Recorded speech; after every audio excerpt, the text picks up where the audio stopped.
નમસ્કાર મિત્રો, હું છું મેહુલભાઈ. આપણે વાત કરીએ કે ઓર્કલા ઇન્ડિયા લિમિટેડ કંપનીનો છે આઈપીઓ અત્યારે ભરવા માટે ઓપન છે. આજથી શરૂ થઈ ગયો છે અને 3 દિવસ તમે છે આઈપીઓ માટે એપ્લાય કરી શકો છો. હવે આઈપીઓ માટે કેવી રીતે એપ્લાય કરવું એનો મેં તમને આખો વિડીયો છે સમજાવેલો છે. સ્ટેપ બાય સ્ટેપ આખી પ્રોસેસ સમજાવેલી છે કે તમે કેવી રીતે આઈપીઓ માટે એપ્લાય કરી શકો છો. એન્જલ વનની એપ્લિકેશનથી તમે કેવી રીતે એપ્લાય કરી શકો છો. હવે કોઈ પણ કંપનીનો આઈપીઓ એપ્લાય કરવો હોય તો એની પહેલાં તમારી પાસે ડીમેટ એકાઉન્ટ હોવું જરૂરી છે. હવે એ ડીમેટ એકાઉન્ટ કેવી રીતે બનાવવું એ પણ મેં તમને વિડીયોમાં છે સમજાવેલું છે. અને તમારે જો એની લિંક જોતી હોય તો એ લિંક હું તમને આપણા ક્લાસીસના નંબર પર મેસેજ કરી દેજો. હું તમને એ લિંક છે મોકલાવી આપીશ, જેથી તમે તમારું ડીમેટ એકાઉન્ટ છે ઓપન કરાવી શકો છો.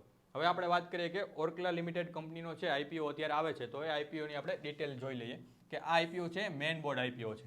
આઈપીઓ છે મેઇન બોર્ડ આઈપીઓ છે. આપણે હંમેશા રિટેલ કેટેગરી માટે એપ્લાય કરતા હોય. આપણે 2 લાખથી વધારે અમાઉન્ટ છે રેર કેસમાં છે એપ્લાય કરતા હોય છે. રિટેલ કેટેગરી માટે એપ્લાય કરતા હોય તો એના માટે છે તમને એક લોટની અંદર 20 શેર તમને આપેલા છે. એક લોટની અંદર 20 શેર તમને આપેલા છે. એની બીડ પ્રાઇસ છે 695 રૂપિયાથી લઈ અને 730 રૂપિયા સુધી. મિનિમમ પ્રાઇસ તમે 695થી એપ્લાય કરી શકો અને મેક્સિમમ પ્રાઇસ છે 730 રૂપિયાથી તમે એપ્લાય છે એ કરી શકો. આપણે રિટેલ કેટેગરીની વાત કરતા હોય તેમાં મિનિમમ ઇન્વેસ્ટમેન્ટ છે એ 13,900 રૂપિયાનું. મિનિમમ તમે એપ્લાય છે 13,900થી તમે એપ્લાય કરી શકો છો. અને રિટેલ કેટેગરી માટે મેક્સિમમ એપ્લાય છે તમે 1,89,800 રૂપિયા 13 લોટથી તમે છે એપ્લાય કરી શકો છો. તમે 14 લોટ એપ્લાય કરવા જાશો તો આપણે રિટેલ કેટેગરીમાંથી આપણે એચએનઆઈ કેટેગરીમાં આવી જશો. એ અમાઉન્ટ છે 2 લાખથી ઉપર થઈ જશે. રિટેલ કેટેગરી માટે એપ્રોક્સ 15,000થી લઈ અને 2 લાખ સુધીનું અમાઉન્ટ છે તમે એના માટે એપ્લાય કરી શકો. એ બધા છે રિટેલ કેટેગરીમાં આવે છે. ચાલો આગળ જોઈએ કે આનો ઓપન ને ક્લોઝ પીરિયડ શું છે. આઈપીઓ આવે છે ઓર્કલા ઇન્ડિયા લિમિટેડ કંપનીનો આઈપીઓ છે, તો એનો ઓપન ક્લોઝ પીરિયડ શું છે? તો કે આઈપીઓ ઓપન ડેટ છે આજની તારીખ, મતલબ કે 29 ઓક્ટોબર 2025થી આઈપીઓ એપ્લાય કરવા માટેનું શરૂ થઈ ગયું છે.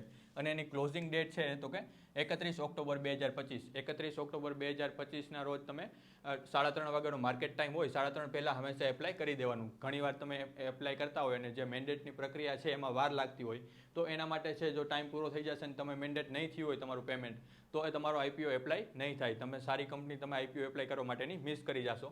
તો એના માટે બેટર છે કે હંમેશા આપણે 3:30 માર્કેટ ટાઈમ પહેલાં છે એના માટે એપ્લાય છે આપણે કરી દેવું જોઈએ.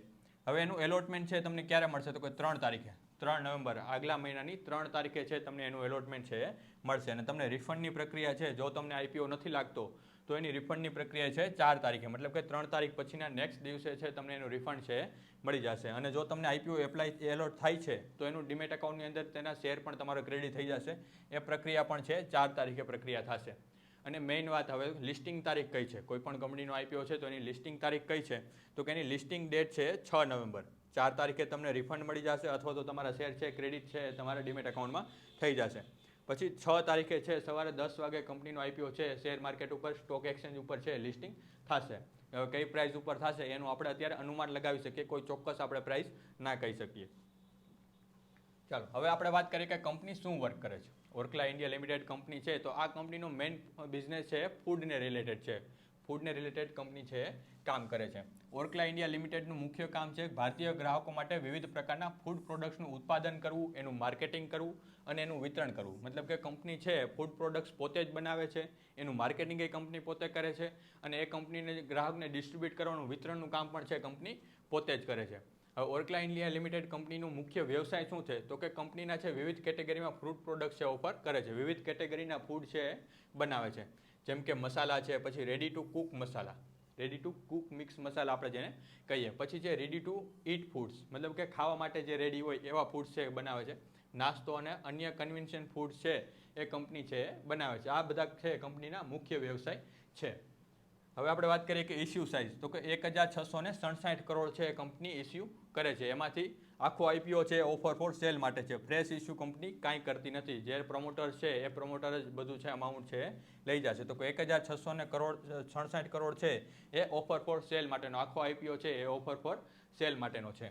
હવે આપણે રિટેલ કેટેગરી માટે એપ્લાય કરતા હોય ત્યારે હંમેશા મેક્સિમમ પ્રાઇસ ઉપર જ આપણે એપ્લાય છે કરવાનું છે. તો કે એક લોટ માટે તમને 20 શેર મળશે અને એના માટે છે 14,600 રૂપિયા તમારી પાસે હોવા જરૂર છે. 14,600 રૂપિયાથી તમે મિનિમમ ઇન્વેસ્ટમેન્ટ છે આ કરી શકો છો. અને રિટેલ કેટેગરીમાં મેક્સિમમ ઇન્વેસ્ટમેન્ટ છે તો એ 1,89,800 રૂપિયા મેક્સિમમ તમે 1,89,800 છે એટલા રૂપિયાથી તમે એપ્લાય કરી શકો છો. એ રિટેલ કેટેગરીમાં મેક્સિમમ અમાઉન્ટ છે. તમને 13 લોટ છે એટલું એલોટ થશે. જો તમારે 14 લોટ માટે એપ્લાય કરવું છે તો તમે HNI કેટેગરીમાં આવી જશો. 2 લાખથી વધારે છે એનું અમાઉન્ટ છે થઈ જશે ત્યારે તમે HNI કેટેગરીમાં આવી જાઓ છો. ચાલો હવે આપણે વાત કરીએ આઈપીઓ રિઝર્વેશન માટેની. મતલબ કે કોના માટે છે, કંપનીએ કેટલું રિઝર્વેશન છે આપેલું છે. તો આપણે વાત કરીએ કે QIB માટે. QIB મતલબ કે ક્વોલિફાઈડ ઇન્સ્ટિટ્યુશનલ બાયર. તો એના માટે છે 50% છે એને રિઝર્વેશન આપેલું છે. QIB માટે કંપનીએ 50% રિઝર્વેશન આપેલું છે. પછી આપણે વાત કરીએ રિટેલ કેટેગરીમાં. આપણે એપ્લાય કરતા હોય તો આપણે રિટેલ કેટેગરીમાં એપ્લાય કરીએ છીએ. તો એના માટે 35% છે એલોટમેન્ટ આપેલું છે. એના માટે 35% એલોટમેન્ટનું રિઝર્વેશન છે કંપનીએ આપેલું છે. પછી NII કેટેગરીની વાત કરીએ, મતલબ કે HNI કેટેગરી આપણે જેને કહીએ, એના માટે છે 15% છે રિઝર્વેશન આપેલું છે. વધારે મેક્સિમમ જે રિઝર્વેશન છે એ QIB માટે આપેલું છે. ત્યારબાદનું રિઝર્વેશન છે એ રિટેલ કેટેગરી માટે આપેલું છે 35%. અને ત્યારબાદ છે HNI કેટેગરી આપણે જેને કહીએ તો એના માટે છે 15% રિઝર્વેશન છે આપેલું છે. ચાલો હવે વાત કરીએ આપણે આઈપીઓ પ્રમોટર હોલ્ડિંગ. આઈપીઓ આવ્યા પહેલાં મતલબ કે પ્રી ઇસ્યુ જ્યારે આઈપીઓ છે, પ્રી ઇસ્યુ આઈપીઓ માટે ત્યારે 90% છે પ્રમોટર હોલ્ડિંગ છે. 90% છે આમાં ફંડ પ્રમોટરનું હોલ્ડિંગ છે કરેલું છે. પોસ્ટ આઈપીઓની વાત કરીએ, મતલબ કે આઈપીઓ આવી ગયા પછી 75% છે એનું ફંડ છે એનું હોલ્ડિંગ છે રહી જશે. મતલબ કે તમે જોશો તો 15% જેટલું છે કંપનીનો આઈપીઓ છે, આપણે જે આઈપીઓ ભરી છે એ પ્રમોટર હોલ્ડિંગ છે 15% છે પ્રમોટરો લઈ જશે. ચાલો આપણે વાત કરીએ કંપનીની ફાઇનાન્શિયલ માહિતી. કંપનીની ફાઇનાન્શિયલ માહિતી તમે જોશો આ બધો ડેટા છે chittorgarh.comની વેબસાઇટ ઉપરથી આપણે મેળવેલો છે.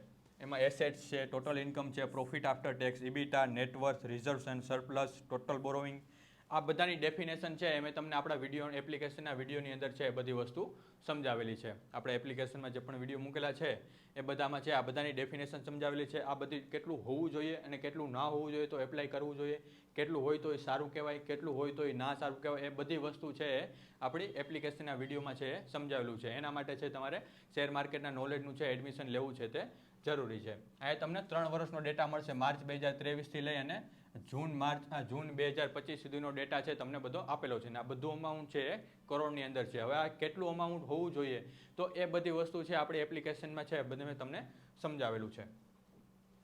ચાલો આપણે વાત કરીએ કી પરફોર્મન્સ ઇન્ડિકેટર, જેને આપણે KPI કહેવાય. કી પરફોર્મન્સ ઇન્ડિકેટર છે તો એ ROC શું છે, RONW શું છે, PAT margin, EBITDA margin, price to book value ratio, આ બધી વસ્તુ છે બધાની ડેફિનેશન છે એ મેં તમને આપણા વિડીયોમાં સમજાવેલું છે. જે બધા વિડીયો છે આપણી એપ્લિકેશનમાં છે કે જેના માટે તમારે શેર માર્કેટનું નોલેજનું છે તમારે કોર્સ છે પરચેસ કરવો પડે છે. આ બધી વેલ્યુ કેટલી હોવી જોઈએ તો આપણે એપ્લાય કરવું જોઈએ, કેટલું હોય તો એ આપણા માટે નથી સારું, એ બધી વસ્તુ છે એની અંદર આપણે સમજાવેલું છે. હવે EPS શું છે, પી રેશિયો શું છે, એ બધી વસ્તુ છે આપણી એપ્લિકેશનની અંદર સમજાવેલું છે. આ બધું ડેટા છે તમને ડાયરેક્ટ chittorgarh.comની વેબસાઇટ ઉપરથી તમને મળી જશે. પછી આપણે વાત કરીએ GMP. GMP મતલબ કે ગ્રે માર્કેટ પ્રીમિયમ. આઈપીઓ જ્યારે આઈપીઓ માટે જ્યારે ડેટ જાહેર થાય છે ત્યારથી લઈ અને આઈપીઓ જ્યારે લિસ્ટિંગ થાય ત્યાં સુધી છે GMP ગ્રે માર્કેટ પ્રીમિયમ ઉપર છે તેના ભાવમાં ઉપર નીચે તમને જોવા મળે છે.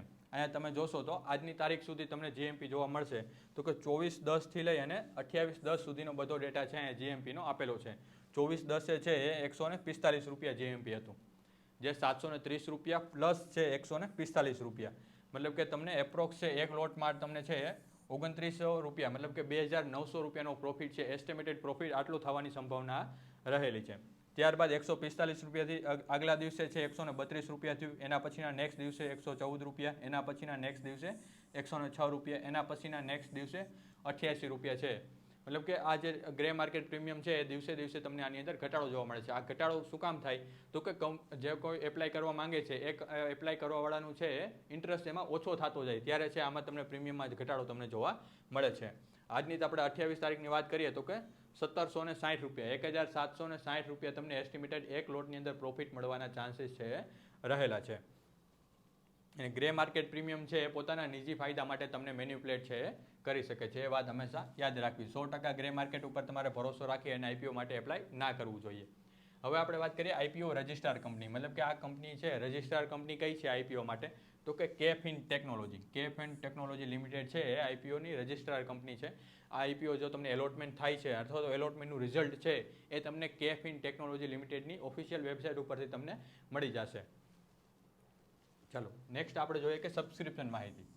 સબસ્ક્રિપ્શન માહિતી છે આજે હજી પહેલો દિવસ છે એટલે હજી કાંઈ સબસ્ક્રિપ્શનની માહિતી નથી આવી, પણ સબસ્ક્રિપ્શનની માહિતી કેવી રીતે જોવી એ મેં તમને સમજાવેલું છે. આપણી એન્જલ વનની એપ્લિકેશન ઓપન કરી અને તમે ત્યાંથી જોઈ શકો છો કે કેટલું કઈ કેટેગરીમાં છે, કેટલું એમાં સબસ્ક્રિપ્શન છે તે આવેલું છે. હવે આઈપીઓ માટે એપ્લાય કરવું જોઈએ કે ના કરવું જોઈએ એ બધી વસ્તુ આપણે જે એપ્લિકેશનમાં વિડીયો છે તો કયું છે ફેક્ટર કેટલું હોવું જોઈએ, કયો ડેટા કેટલો હોવો જોઈએ તો આપણે એપ્લાય કરવું જોઈએ, કયો ડેટા કેટલો હોવો જોઈએ તો એના માટે એપ્લાય ના કરવું જોઈએ, એ બધી વસ્તુ છે આપણી એપ્લિકેશનમાં મેં તમને સમજાવેલી છે.